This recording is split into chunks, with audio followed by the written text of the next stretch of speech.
Severe weather is causing delays and cancellations at Newark Airport, but the problems there have been pervasive ever since the Air Traffic Control Center was moved from Long Island to Philadelphia. The move happened over the course of 2 administrations, and now the U.S. Department of Transportation's Inspector General is opening an audit to determine what's gone wrong that's led to several blackouts between air traffic control and the pilots coming in and out of Newark.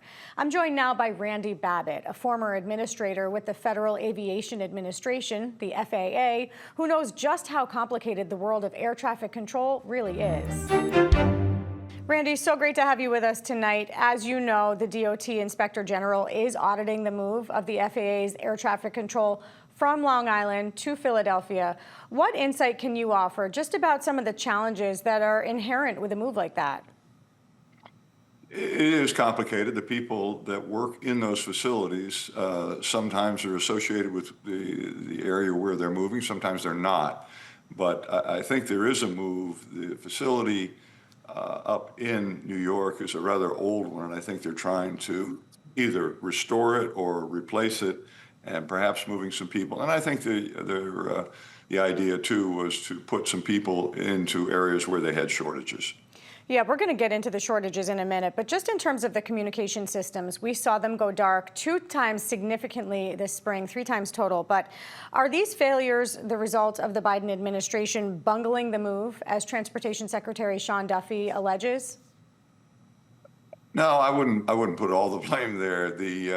There is always one of the things that you do when the FAA makes a request for something, it's got to go through several channels to get approved. And they blame the FAA, you didn't do this, you didn't do that, but you can't do it without money.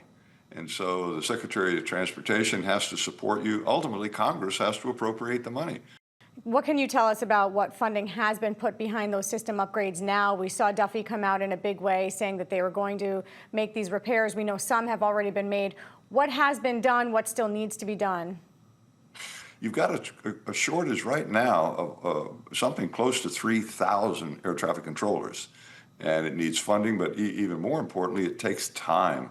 It's not a short process. You don't just go out and hire somebody, give them a manual, and 6 weeks later they're an air traffic controller. It's about a 2-year process. And so even if you were full on today, and I am happy to understand that they're seeking alternative avenues to train people, which they need to do.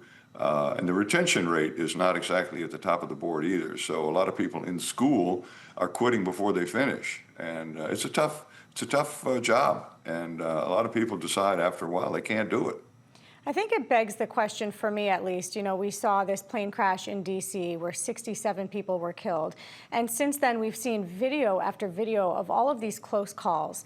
And I can't help but wonder how much of this is because the job is that stressful. There are these close calls all the time. Or is this because there just simply aren't enough people manning the aircrafts as they come in and out, and we potentially could see more collisions? Well, I think you have spotlighted. I mean, once you have an accident, remember we went 13 years without an accident, and that's pretty incredible when you think about it. If we had the accident rate we had back in the 70s, we'd be losing a dozen airplanes a year.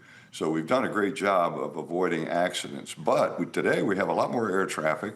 There's a lot more aircraft in the air, and so you've got a higher volume. And at the same time, we all acknowledge there's a shortage of air traffic controllers.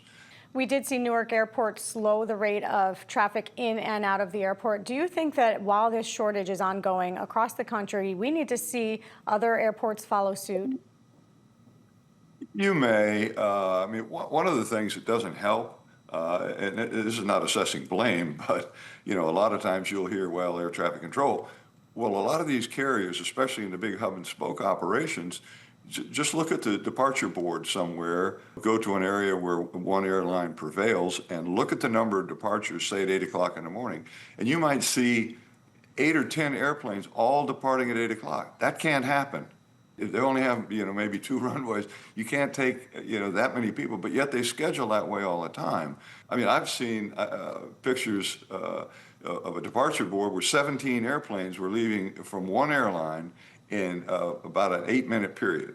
That's not going to happen. Yeah. And then everybody's upset. Well, air traffic control delayed us. No, air traffic control didn't delay you. That's like saying, you got 17 people want to back out of your driveway at the same time. It can't happen. Yeah, well, You have to do them one at a time. that's all the time we have. Great insight, Randy Babbitt, former FAA administrator. Appreciate you coming on and offering that perspective. Well, thank you so much.